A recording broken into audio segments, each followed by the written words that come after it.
Hi everyone, and thank you for joining me on this talk. I'm very excited to be with all of you.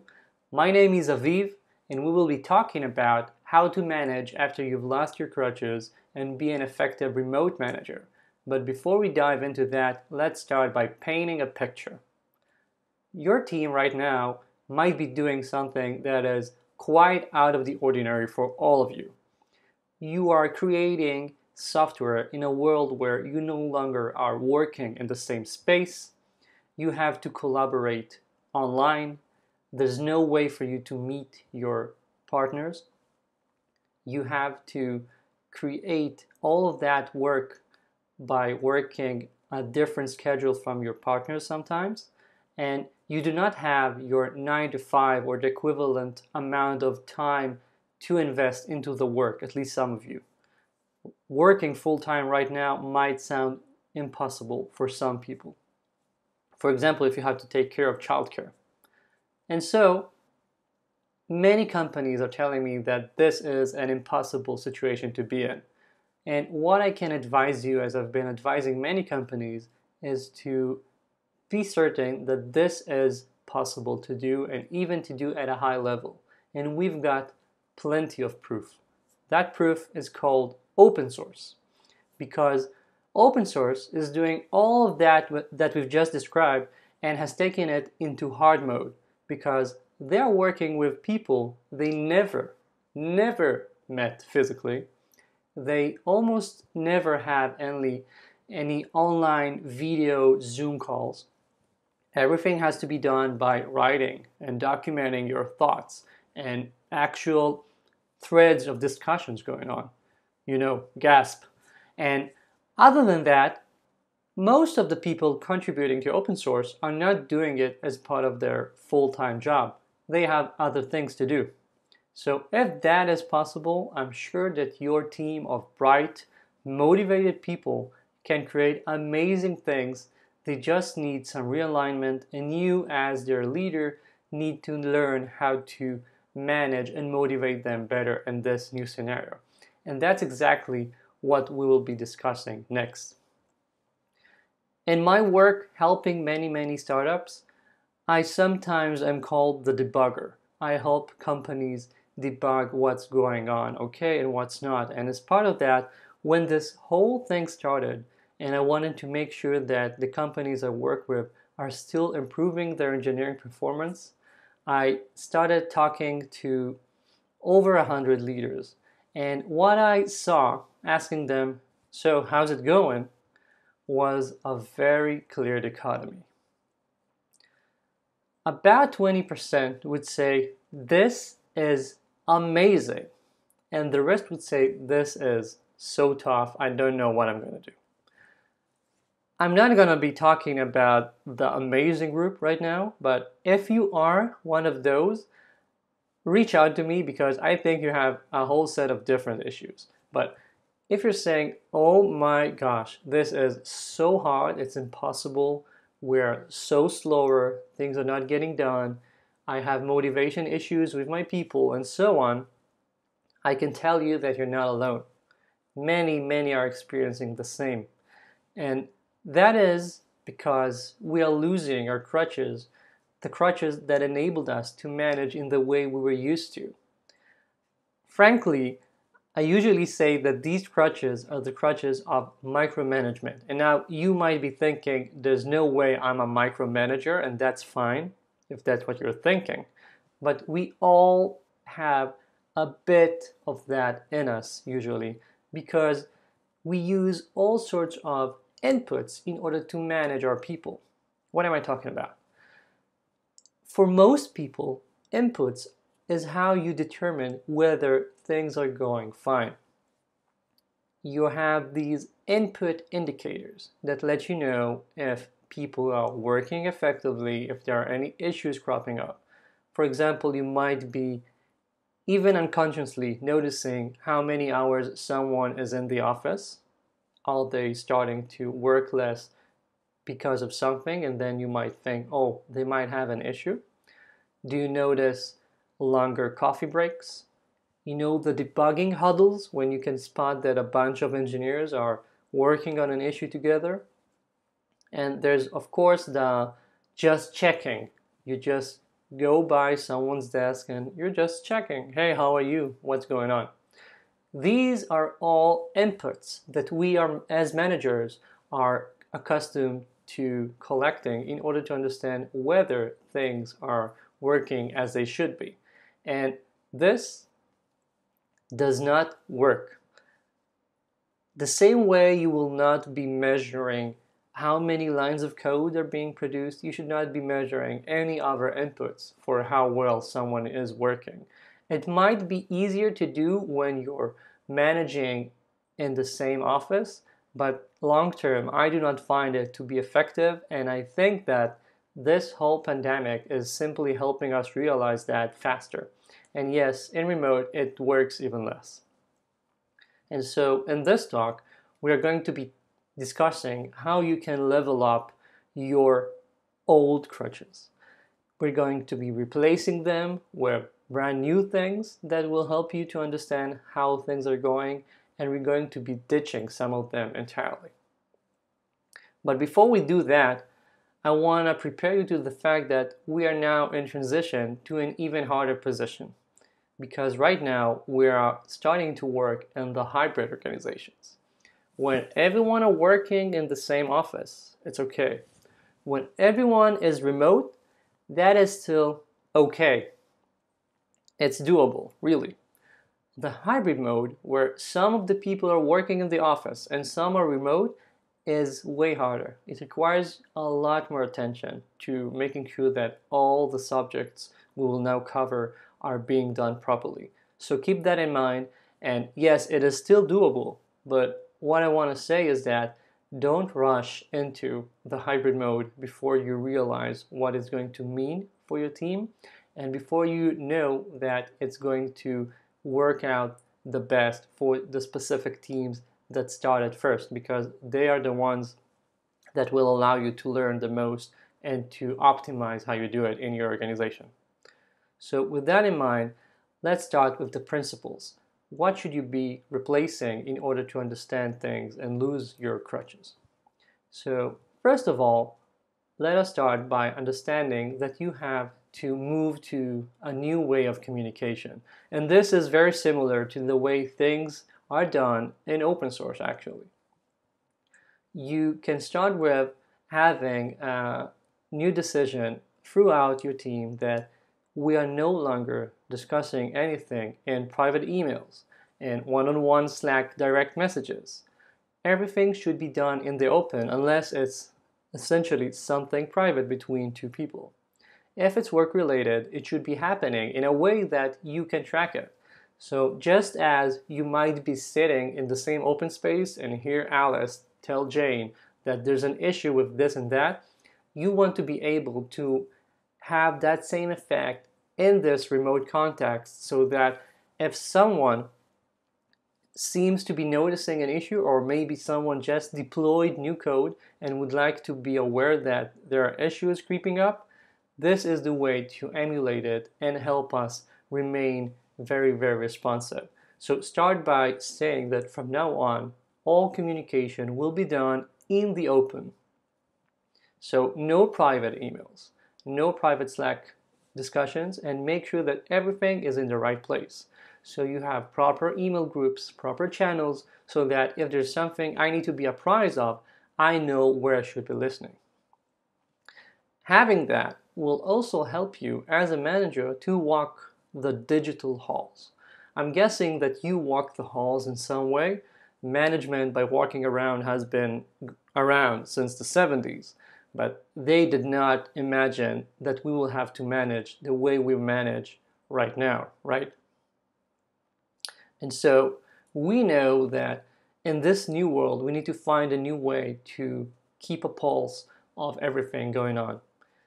Once everything is being done in the open, you will be able to know a lot more without having to call up on people and keep asking them how are they doing. If everything is done in the open, for example, whenever we schedule a Zoom call, there's an automatic link in the appropriate channel telling us it's going to be happening in 20 minutes, And once it's done, the recording is posted automatically there as well. I, as a VP of engineering, for example, can go over a bunch of the dailies very quickly to see if the teams are okay, if there's any issue going on. I can pop into some of the meetings that I feel like attending because it seems interesting. And that's a way for you right now to be collecting more information and learn how your team is doing. Further, now is the time to use your feedback muscle way more than usual. I know that everyone here is probably a big proponent of providing feedback, good feedback, and often. Now is the time to do that even more. You have to provide feedback frequently, and you have to do it in a louder manner now. Let's break that down. First of all, your managers in your organization should be doing one-on-ones in a more frequent manner than they are used to, at least at the beginning, to see that no one is getting lost, to let people a place to take the time and think about how things are going. As you know, one-on-ones are for your employees and not for you. So help them dedicate this time to think about what they should be working on and to understand how they should be improving the way they're working. Can they notice anything bad going on? Can they improve how they are discussing things with their colleagues and so forth? And doing it louder means that whenever you are now providing feedback, because we are doing this, virtually, there's a lot less bandwidth. So there's no real body language. We cannot feel how exactly a person is responding, and exactly the tone might not be coming through. And so when you are providing feedback, do it very explicitly. Be very clear and make sure that they understand what you are trying to say, because it is way easier to have misunderstandings right now. For example, simply because I see people having disruptions in the Zoom call and just not saying anything if it seems to be working okay after 10 seconds, but they just might have lost a crucial part of what you are saying and they don't want to disrupt you. So let them know that you want to understand they got exactly what you were saying and how they're going to be acting on it. It might be a bit weird in the first times you're having these one-on-ones, but I'm thinking it's going to be very, very helpful for all of you. So start practicing it. And lastly, another nice way to replace those crutches is to enable new, better ways to communicate in general. For example, you might not have water coolers, but maybe now is the time to start using the #random channel on your Slacks in an interesting way. Have daily questions. Share some things going on. Whenever you're having coffee, just post it on the random channel, see if someone wants to join you to hang out a bit. I believe that works and helps many, many teams when they find out that over a long period of time, we need some way to socialize and discuss things that aren't work in order to keep our bonds going good. And there are tech solutions, for example, like Online Town, that allow you to have very, very nice all hands that are not just a bunch of rectangles and people discussing, because an all hands done via Zoom or a happy hour done on Zoom is nothing like the happy hour you might have in your office, right? Because you only have a single conversation going on. Tools like Online Town allow you to drift between the different conversations going on, and I think that is going to be a lot of fun for people, especially as we have a big lacking of those right now. So start thinking about the way you're doing things and adjust whatever needs to be adjusted so that people can communicate in the open effectively, and you and everyone that needs to be aware of things will be able to see how things are shaping out from the outside, and you won't have to keep calling people or have daily one-on-ones with people in order to see if things are going good. Now, that was how you can replace all sorts of crutches. But now the big ditching is going to happen, because The most important thing here is that you as a manager need to learn to lead and measure by results. If you're still trying to work with inputs, how hard someone is working, how many hours they're working, do they seem focused in front of their computer? All of that will not work right now, and you have to start working on a brand new way of leading. And in order to lead with something that's not the inputs, you have to first start working on how you create the focus your team needs to know what they need to do. If they are input driven because you manage them by inputs, then whatever you do to measure them is how they will learn to cope. That's how they learn that they need to perform. To do the transition, you have to show them that there's a specific goal they need to go for. And that goal is created by good leadership that focuses them on the most important things to accomplish. So take the time as a manager, as a VP, whatever, to understand exactly what your team needs to be focusing on. What's the most important thing for each team, for each squad, maybe even for each individual, so they have a focus. They understand exactly what they should be aiming at. Once you do that, you can create clear goals that they know exactly where should they be striving for. And you know what? I think it's story time.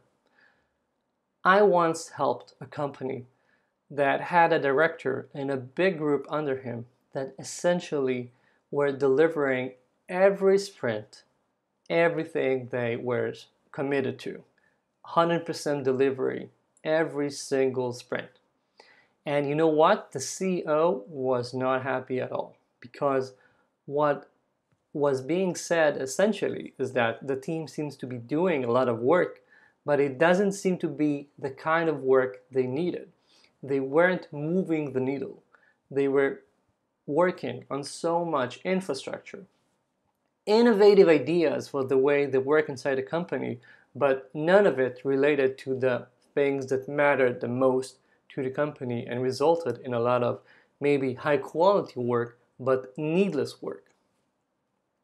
And to contrast that, I helped a different startup where the CEO, by providing his team with a very clear directive, this is the kind of things we need to see this year. This is what we are aiming for. These are our goals.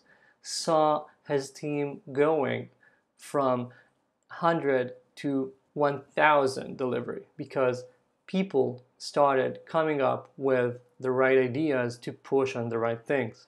People understood exactly what's expected of them. People knew when they needed to tell a product that they don't think this makes sense and let's discuss that. And they knew exactly where it made a lot of sense to invest and research and try and find a way to do things differently so that they can innovate in there, so that they can provide the company with new ways of doing things, so that they move the needle essentially. So goals, I honestly, truly believe, are a major tool that you have as a manager in order to push your team forward. And you need to define clear goals that let them know exactly when they're done, what are we trying to achieve, and understand why. And the why part is very, very important.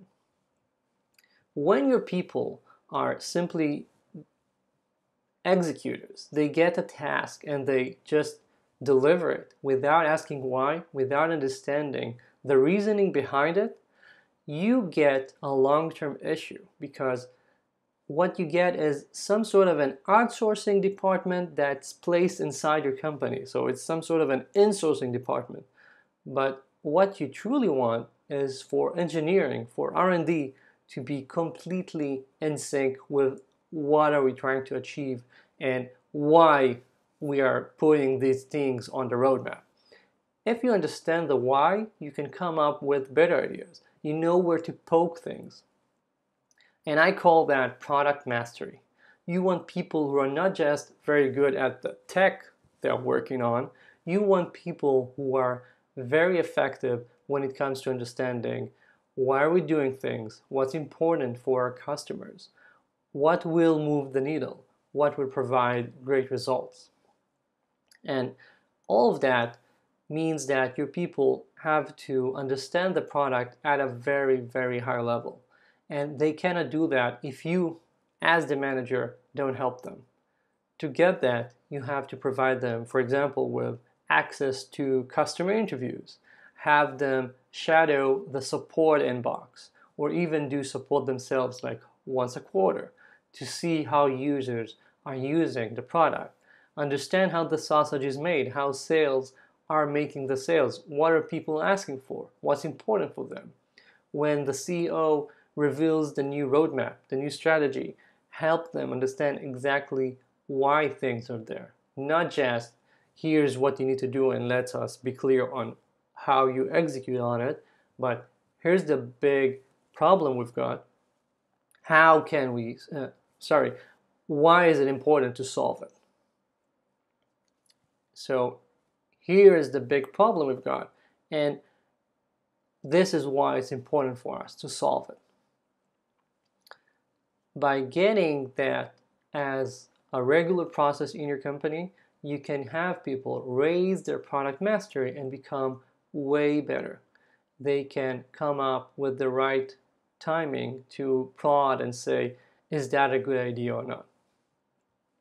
And lastly, in this focus move, you need to make sure that they are fully aware of the results that you are looking for, and if you can, simply give them the results without building and telling them exactly what should be done. If they're getting an objective, mind you, and not the actual steps they should be following, you are empowering them to come up with the best way to solve the issue.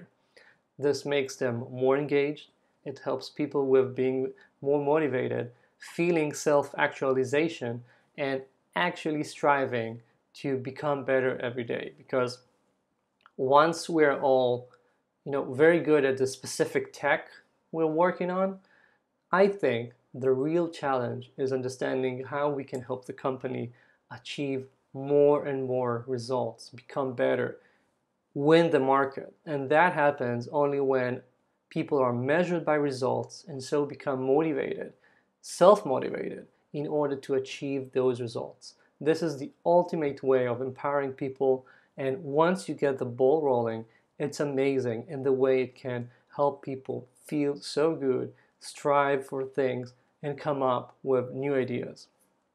But the caveat that we have to keep in mind here, when you work on becoming completely goal-driven, having clear goals and clear results that you are striving for, it might strangle all the innovation. And that is because if I, as an employee in a company, know that I'm being measured by having a specific goal and reaching it by, say, the end of the quarter, I might not take any bets about creating a new tool, trying a new piece of technology, maybe investing another day in order to research more ways of doing something. Maybe we'll pile on a bunch of tech debt because of that. So as with everything in our line of work, this is a trade-off. You cannot have only people coming up with innovative new ideas, because then you'll have a research department that doesn't have any clear metrics and goals. And you cannot be strictly driven by the goals and the outputs, because then you'll strangle all the innovation. You have to keep a balance here. And to get that, you have to make sure that fostering innovation is something that all of your managers keep in mind. It starts with having a bit of slack, not the tool, but the concept of having time to think more. And you also need to make sure that you celebrate all the innovative things that people do. So even if I tried using a new tool and I failed, if it was a good idea, if it was a risk worth taking, celebrate it. Make it something that people are aware of and can see that this is what we like in this company. This is the kind of things that we are striving for.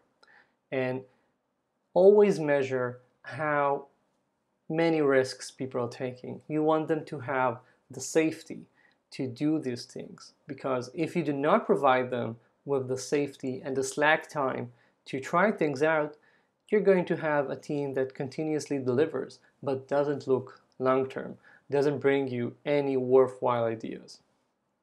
And if you can find that balance, then you as a manager will become what I call the engineering force multiplier, because you will find the nice equilibrium that makes it so your team is capable of doing the right work without you having to be behind them watching over their screens, and they will come up with the novel, innovative ways of doing things, which is very, very nice. And it will allow you to see exactly what an amazing engineering team is capable of. Now, the nice part about all of this is that if you get this exactly right, you will become the best manager, not just in COVID, but anytime, because working by results and having clear goals and fostering innovation, all of that is something that we all should be doing even when there's no pandemic going on. You will be an even better manager after this. And I wholeheartedly believe this. I've helped dozens of companies work in this way, and I believe it is an amazing tool for all of us as managers. So keep that in mind. I hope that this has helped you think about the ways you can address your team and help them become even more productive. If you want, you can find on the link a cheat sheet about the steps I've described here, and shoot me any questions you've got. Thank you.